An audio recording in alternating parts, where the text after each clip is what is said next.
Hello everyone, welcome to my channel Code Like Coder. Today we are going to discuss about the data type in this video, and I just want to summarize my last video that we discussed about our keywords and identifier. If anyone missed my last video, please go and watch that video. And in this particular video we are going to discuss about data types. So before going to data types, I just want to discuss about a few inbuilt function so that we can work around these data types.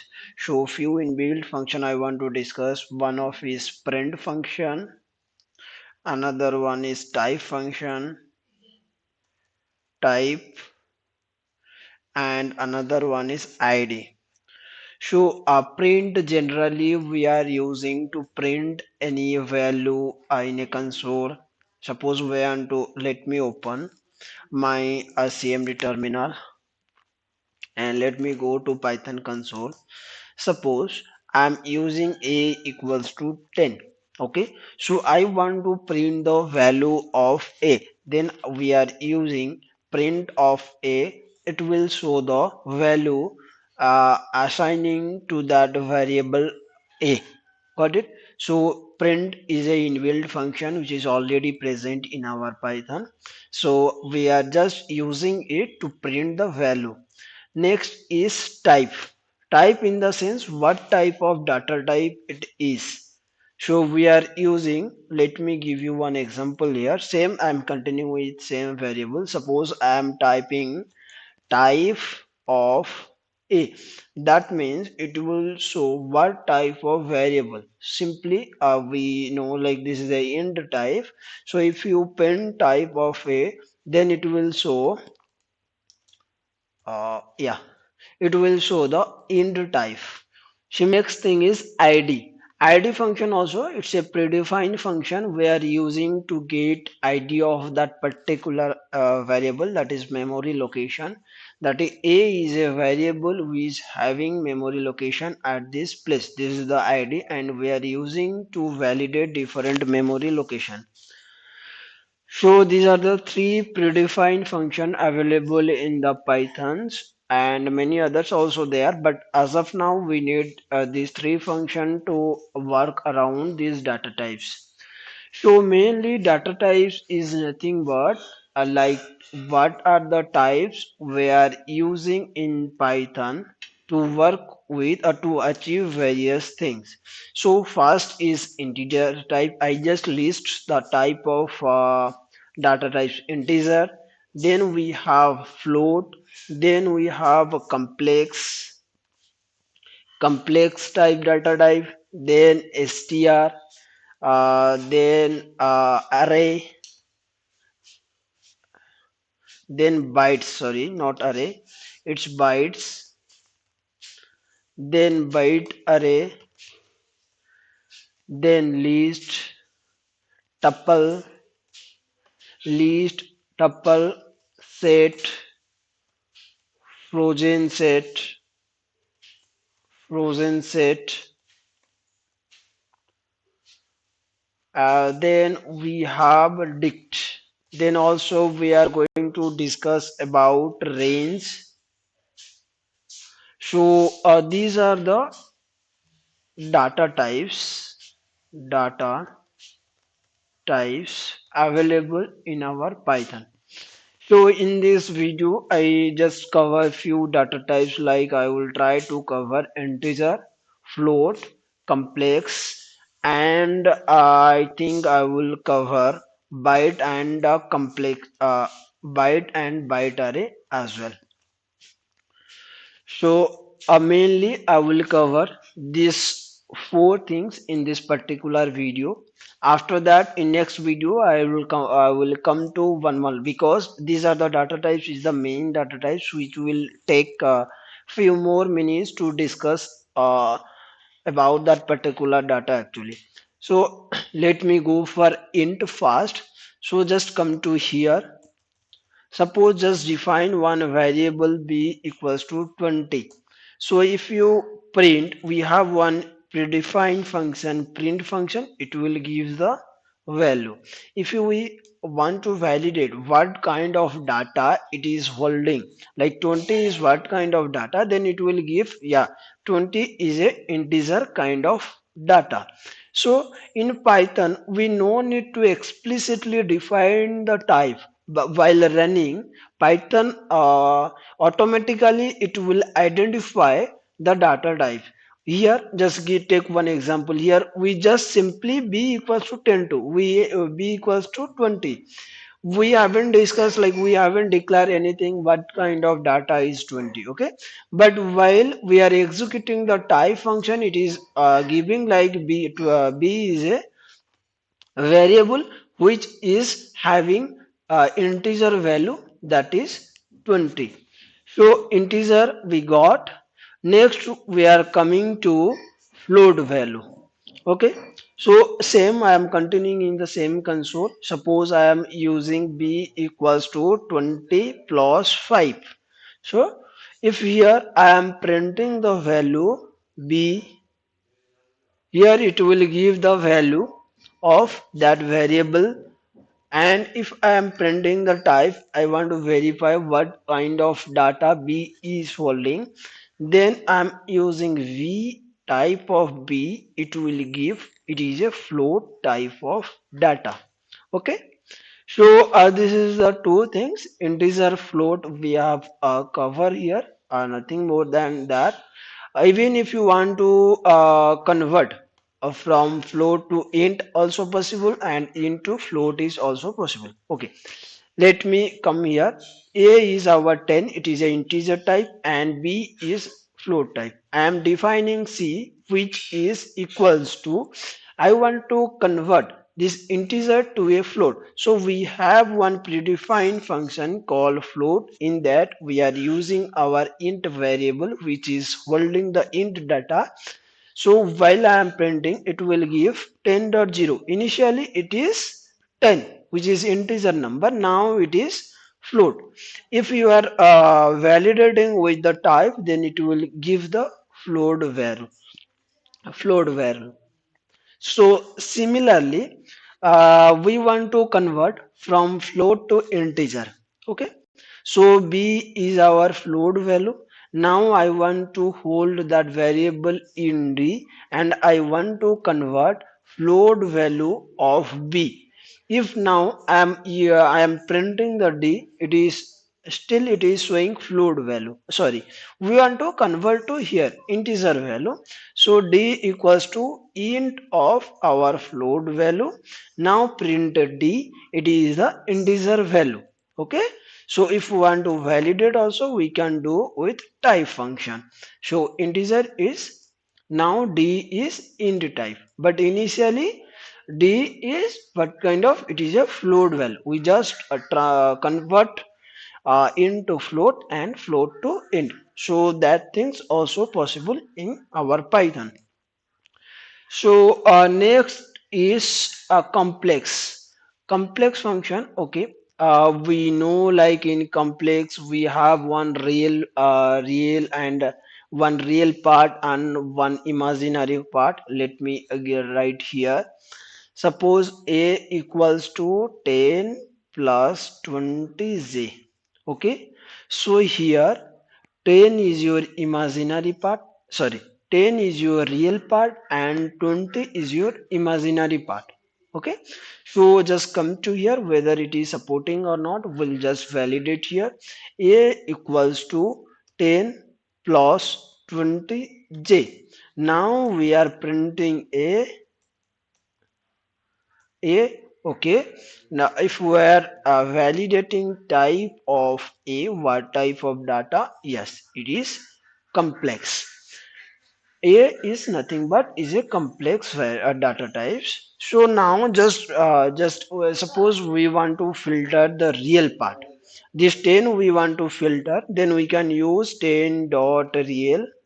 Okay, it is giving internally, it is giving what type, it is float type. Okay, same thing if you want to give imaginary, This is the keyword. We cannot use except this, we cannot use any other, and it is case sensitive as well. So we need to use particular a dot real and a dot image. Image in the sense imaginary part, and a dot real in the sense real part. And these things internally it is giving what type? It is giving a float type of data. Okay, so comes to next, whether we can suppose now typecasting from integer we try to convert to complex. We will try that one. And also from float we'll try to convert to complex. First I will mention asked a equals to 10, and suppose c is my complex. So we have one predefined function called complex where we can give value of a. Just think whether it will run or not, and what will be the data for this. So once again, yeah, yeah. So here if I press enter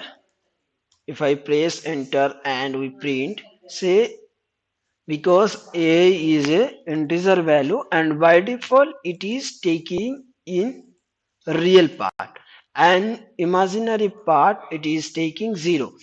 It is always mandatory to use j. We cannot use any other thing. Let me validate that one also. C equals to 10 plus 40k.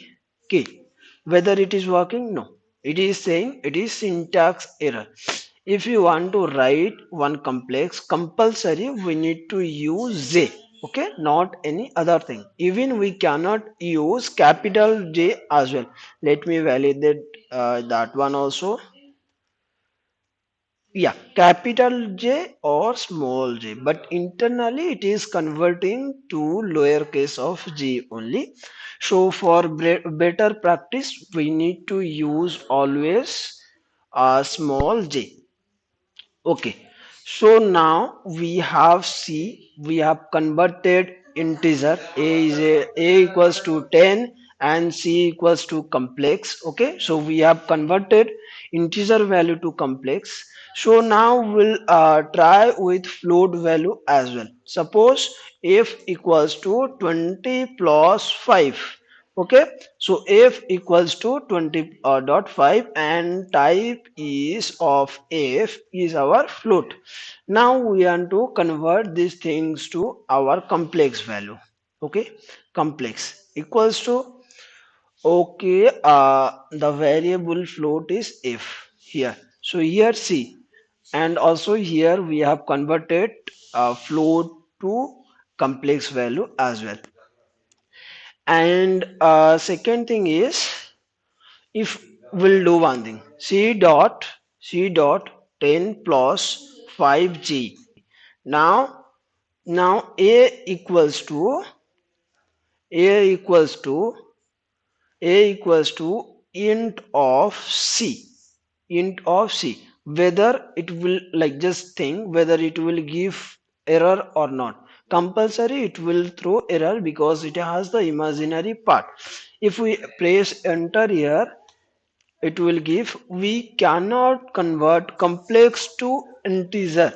But in same situation, if I am using c equals to 10 plus 0 of j here, and again we want to convert a equals to int of c, now it is also showing cannot convert to complex to integer. So here we conclude that we can convert integer to a complex, but complex to integer is not possible. But in other way we can use, like we can take the real part and we can make to integer. In that way we can do. Okay. So here as of now we have discussed with the integer value, and we have discussed with float value we have done with our discussion, and complex also done, and also the typecasting also. Done. Now we are coming to bytes. So as of now, we have done with integer, float, and complex. Now we are going to bytes. Bytes, it is nothing but it is a similar to a array, but only thing is what one is like point number one. I will write something. Byte bytes is similar to the array. Okay, point number two, here only 0 to 256 we can use. Within this range we can use 0 to 256 we can use in array. Okay, so here we are using bytes is similar to array, and we are using item inside that array or inside that byte array. We are using 0 to 256. Okay, got it. So comes to Python console here. Okay, in Python console, just declare one list equals to 1 2 3. Okay, list. So list we are defining within a two square bracket. Okay, so we'll come to the list and all. Suppose I want to define a byte array. Okay, so we are using one predefined function called bytes, and we are passing else to here, and now we are printing b internally. It is showing this thing. Okay, so if we are print b, it is the byte array, so it will not show the output. Okay, but if you print type of type of b, okay, type of b, then it will show it is a byte type of data type. It is machine language. Okay, so it is not readable version for human. So byte array is these things, and also it is allowed from 0 to 256 number only, not more than that. Suppose al equals to 2 256 and 7. Okay, now print type equals to l, it will give the list type. Okay, and now we convert to bytes. We are converting list to byte. Okay, now it is showing it must be the range between 0 to 256. Maximum we can use 0 to 256. 256 minus 1, that means 255 we can use. Same thing if I modify with 255 comma 7. Okay, and now I am trying to convert to bytes. Now it is working. You got it right. We can write 0 including 0 to excluding 255. I mean 250, sorry, excluding 256. We can include 255. Okay, so in this whole video we are discussed about integer, float, complex, how we can convert integer to float and float to integer, and also how we are converting integer to complex and float to complex. And also we have discussed about bytes. In the bytes there is two main point. It is similar to the array in other language, or in Python it is similar to the list. Like structure is same like list, but internally thing is different. It is only allowed 0 to 256 numbers, integer number it will take. And same like byte array, it is byte array, it is same like bytes, sorry, it is same like bytes. Only different only different is we can change the content. we can change the content. That means one data type which is we can like one data type is there. If we change the content of that data type, then that data type is a mutable data type. So here byte array is a mutable data types, and byte bytes are not mutable. That means once we create the data types, we cannot change the content of that data type. Okay, so overall, in this whole video, we are discussed with print, type, id. This is three predefined function, and also in data type we have discussed integer, float, complex, byte, and byte array. So these things are discussed in this video. So upcoming videos, I'm going to discuss about string. So stay with me. If you like my videos, please like, share, and subscribe to my channels. So if I will update any video, so you will get notification for that video. So thank you. Stay with me.